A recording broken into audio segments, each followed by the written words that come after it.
Choosing to not have sex for a year is really fucking difficult. I won't sugarcoat that, but if I'm being for real, it's an experience that I don't regret.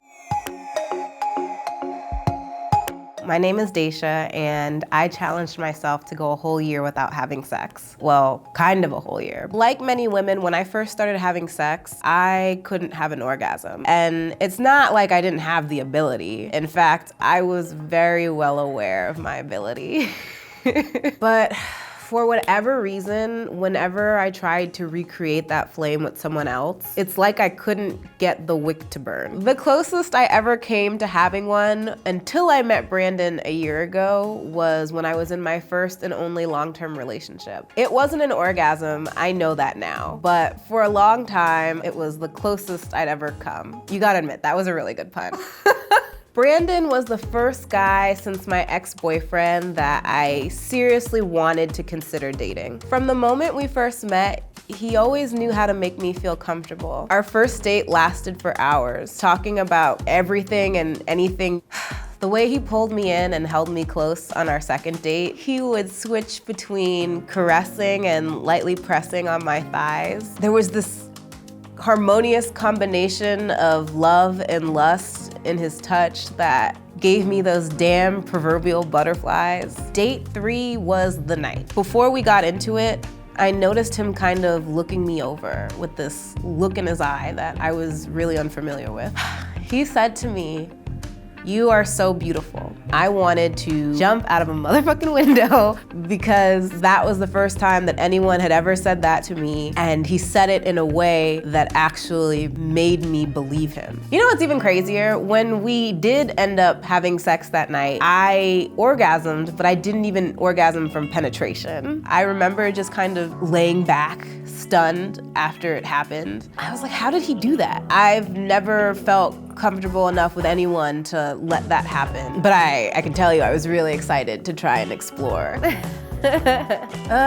Brandon and I didn't last for reasons that are way too long to get into for this video. And we only had sex that one time. When we finally did decide to split, I decided that I needed to sex him out of my memory. Jack had all of the elements that we as women are taught are supposed to make good sex. He had a body that was a work of the gods. The way he kissed me, it was so tender and sweet. And you know, I don't want to get into too many details about his you-know-what, but let's just say it was a package worth being home to accept from the mailman personally. Oh my God.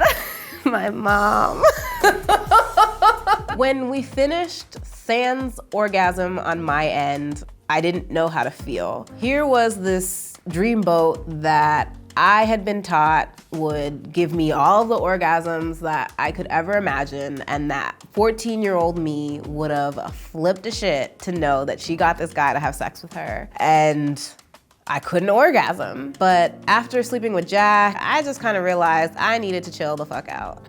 In August, Brandon entered into a relationship with someone else. And I always thought that I didn't know what sparked my orgasm with Brandon. But now I believe that it was me finally learning to let someone in and to trust them mentally and physically. I feel like my inability to have an orgasm was my body's weird way of saying, your orgasm is worth so much more than these fuckboys who won't even acknowledge you after they come. You are not broken, you just don't trust them. It was in this moment that I realized I needed to figure out how to be with someone without sex and learn how to build that trust. After reading an interesting article about this one guy's celibacy journey, it actually encouraged me to pursue the idea of dating while celibate. He basically talked about how being celibate eliminated a lot of the pressure of the when is too soon to have sex and what is this gonna mean, and it truly allowed him to connect with the person he was dating. Alex was like the relationship that I always imagined having in college. It was fast and fun and just completely unpredictable. So I definitely noticed the shift in our relationship the night that I told him. Even though Alex said that he was 100% okay with my decision to not have sex, his actions definitely started to show how much he actually wasn't. My celibacy journey was starting to stress me out. I really hated the idea of losing another great guy to my little experiment, but being with Jay actually really reminded me of the significance of why I was doing this in the first place. After I told Jay I was celibate, I always had this small twinge of fear, wondering when the text that would initiate his slow fade would finally come, but it never did. I did instead. Sorry.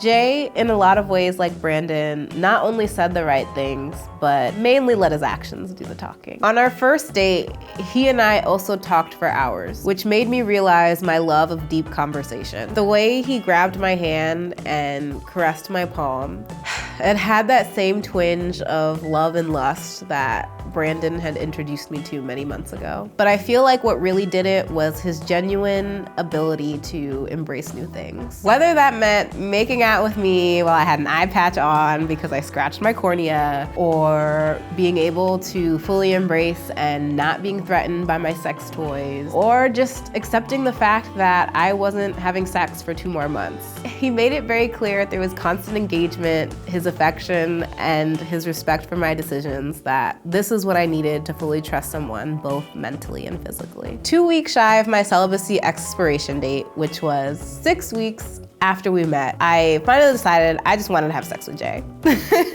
I know. There were only 2 weeks left, but I felt like at this point, it was only going against everything that I set out to prove. My goal was to figure out how to put my pleasure first and learn how to build that trust. Our sex is amazing, but it's not always perfect. I don't always orgasm every time, but I also love that we've built this sense of trust where I don't feel internally pressured to have to orgasm every time. Sometimes it really is just as simple as knowing that every part of you trusts them.